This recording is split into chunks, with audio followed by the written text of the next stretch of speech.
Hello everyone, सभी मित्रों को मेरा नमस्ते और जय श्री राम। मित्रों, तो चलिए शुरू करते हैं आज के इस वीडियो को बिना किसी देरी के। सबसे पहले जो आपकी पाठ्य योजना डायरी है उसके ऊपर ही ऊपर आपको पाठ्य योजना का क्रमांक लगा लेना है, जो भी आपकी पाठ्य योजना का क्रमांक है। उसके पश्चात में आपका जिस विद्यालय में बीएड या बीएसटीसी का प्रशिक्षण प्रोग्राम चल रहा है उस विद्यालय का आपको नाम लिख देना है। जैसे मैंने लिखा है राजकीय उच्च माध्यमिक विद्यालय पनवार, और आज का जो अपना विषय है वो है विज्ञान। और जिस प्रकरण के ऊपर आज अपन पाठ्य योजना तैयार करने जा रहे हैं वो है परमाणु के भौतिक कणों की खोज। और दिनांक लगा लीजिए, कालांश लगा लीजिए और समय हो जाएगा आपका 30 मिनट। इस प्रकार से आप इन सारी विषयों की खाना पूर्ति आप कर लीजिए। इसके पश्चात में जो आपकी अगली हेडिंग आती है वो है आपके शिक्षण के उद्देश्य। तो शिक्षण के उद्देश्य हेडिंग लगा लीजिए। उसके अंदर आपको 2 कॉलम बनाने, पहला है शिक्षण उद्देश्य, दूसरा अपेक्षित व्यवहारगत परिवर्तन। तो शिक्षण उद्देश्य का मतलब आप समझ लीजिए शिक्षण के उद्देश्य क्या होते हैं। शिक्षण के उद्देश्य का मतलब ये कि छात्र अध्यापक अथवा शिक्षक द्वारा जब शिक्षण करवाया जाता है तो शिक्षण से बच्चे के अंदर क्या परिवर्तन होगा, या छात्र अध्यापक अथवा शिक्षक बच्चे को शिक्षण कराकर क्या परिवर्तन लाना चाह रहा है। तो उसके शिक्षण के उद्देश्य आप लगा दीजिए। मैंने एरो के चिन्ह से या तीर के चिन्ह से मैंने आपको बता दिए सारे 2 कॉलम। उसके पश्चात जो इसके शिक्षण आप ज्ञानात्मक, अवबोध, ज्ञानोपयोग, कौशल, इन सारों को देखिए मैंने एरो करके बताया। इस प्रकार से इन सारी चीज़ों का ध्यानपूर्वक लिख लीजिएगा। ये लिखने के पश्चात में जो आपका 5वां शिक्षण उद्देश्य वो है अभिरुचि और 6वां है अभिवृत्ति। तो 5वें और 6वें जो शिक्षण के उद्देश्य हैं उनको आप लिख लीजिएगा ध्यानपूर्वक, जैसे मैंने लिखा है। उसके पश्चात में जो आपकी नेक्स्ट हेडिंग आती है वो है आपके शिक्षण सहायक सामग्री। तो शिक्षण सहायक सामग्री का तात्पर्य ये है कि छात्र अध्यापक अथवा शिक्षक द्वारा जब शिक्षण करवाया जाता है तो शिक्षण कराते समय जो सामग्री उनके शिक्षण में सहायता करती है वो सारी शिक्षण सामग्री कहलाती है। जैसे चौक हो गया, डस्टर हो गया, श्याम पट्टी हो गया, सारी चीज़ें हो जाएगी। और पूर्व ज्ञान में आप लिखेंगे विद्यार्थी भौतिक कणों की खोज के विषय में सामान्य जानकारी रखते हैं। इसके पश्चात जो नेक्स्ट हेडिंग आती है आपकी वो है आपका प्रस्तावना प्रश्न। तो प्रस्तावना प्रश्न हेडिंग लगा लीजिए और इसके अंदर लिखिएगा 2 कॉलम बना लीजिए। इसके अंदर छात्र अध्यापक क्रियाएं और विद्यार्थी क्रियाएं। जो प्रस्तावना प्रश्न होता है उसके अंदर छात्र अध्यापक द्वारा बच्चों से प्रश्न किए जाते हैं और ये प्रश्न कम से कम 4 प्रश्न और अधिक से अधिक 6 या 7 प्रश्न छात्र अध्यापक द्वारा किए जा सकते हैं। इस प्रकार से मैंने प्रश्न बनाया, उसी प्रकार से आप इन सारे प्रश्नों को लिख लीजिएगा। ये प्रश्न लिखने के पश्चात जो आपकी नेक्स्ट हेडिंग हो जाएगा उद्देश्य कथन। उद्देश्य कथन में आप लिखेंगे हम परमाणु के विषय में विस्तार पूर्वक अध्ययन करेंगे। और प्रस्तुतिकरण के अंदर आपको ये 5 कॉलम बना लिए। 5 कॉलम मैंने आपको एरो के चिन्ह से बता रखे हैं, एरो के चिन्ह से आप लिख लीजिए। ये लिखने के पश्चात में आपको जो शिक्षण बिंदु वाला कॉलम है आपका उसके अंदर आपको पहला शिक्षण बिंदु है इलेक्ट्रॉन की खोज। ये मैंने देखिए एरो के चिन्ह से बताया था मैंने आपको भी।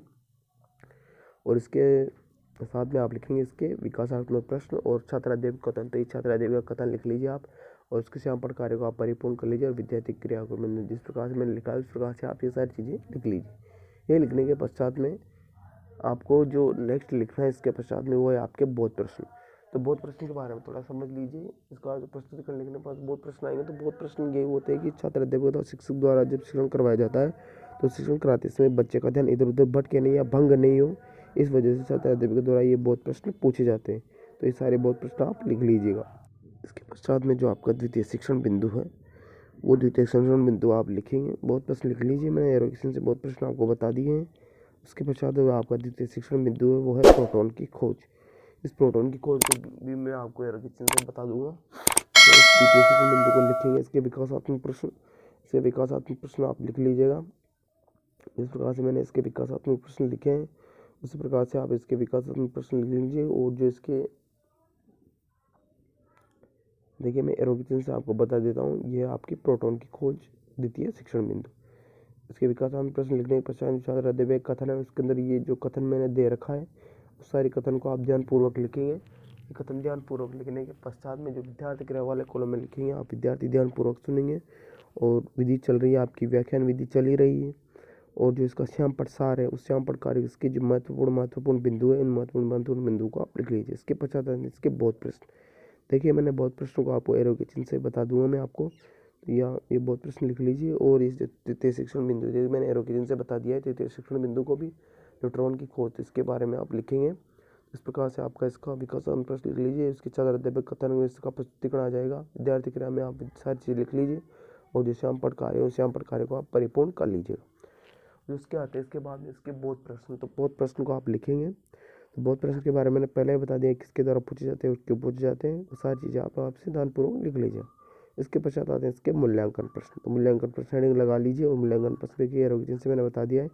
मूल्यांकन प्रश्न के बारे में थोड़ा समझ लीजिए। जो मूल्यांकन प्रश्न होते हैं छात्र अध्यापिका द्वारा पूछे जाते हैं और ये इसलिए पूछा जाता है कि उसने जो पाठ बच्चों को पढ़ाया वो बच्चों ने सीखा है थोड़ा नहीं सीखा है, इस बारे में प्रतिपुष्टि या फीडबैक लेने के लिए छात्र अध्यापिका द्वारा मूल्यांकन प्रश्न किए जाते हैं। ये मूल्यांकन प्रश्न छात्र अध्यापिका द्वारा किसी भी प्रकार के बनाए जा सकते, लघुत्तरात्मक, अति लघुत्तरात्मक, निबंधात्मक, किसी भी प्रकार के प्रश्न छात्र अध्यापिका द्वारा ये बनाए जा सकते हैं। जिस प्रकार से मैंने ये प्रश्न बनाए आप उसी प्रकार से इन प्रश्नों को बना लीजिए। इसके पश्चात में जो आपकी नेक्स्ट हेडिंग आती है वो है आपका गृह कार्य। गृह कार्य के अंदर आप थोड़ा समझ लीजिए कि बच्चों को आप गृह कार्य किस प्रकार से देंगे। आप बच्चों को गृह कार्य ऐसा दीजिए जिस कठिनाई के स्तर से आपने बच्चों को पढ़ाया है उस कठिनाई के स्तर के आधार पर आप बच्चों को गृह कार्य दे दीजिए ताकि बच्चे घर पे जाके अपने खाली समय का सदुपयोग आसानी से कर सकें। मित्रों, आशा करता हूँ कि आपको वीडियो अच्छा लगा होगा, तो प्लीज़ वीडियो को लाइक करें, शेयर करें और चैनल को सब्सक्राइब करना ना भूलें और जो बेल आइकन वाला बटन है उसको प्रेस कर लें ताकि जब भी कोई भी सूचना या वीडियो डले तो आपको नोटिफिकेशन सबसे पहले मिले। मित्रों, अगर आपको किसी भी से संबंधित पढ़ाई संबंधित कोई भी समस्या आ रही है तो प्लीज़ हमारे चैनल के कमेंट बॉक्स में कमेंट जरूर करें ताकि आपकी समस्या का समाधान जल्द से जल्द किया जा सके।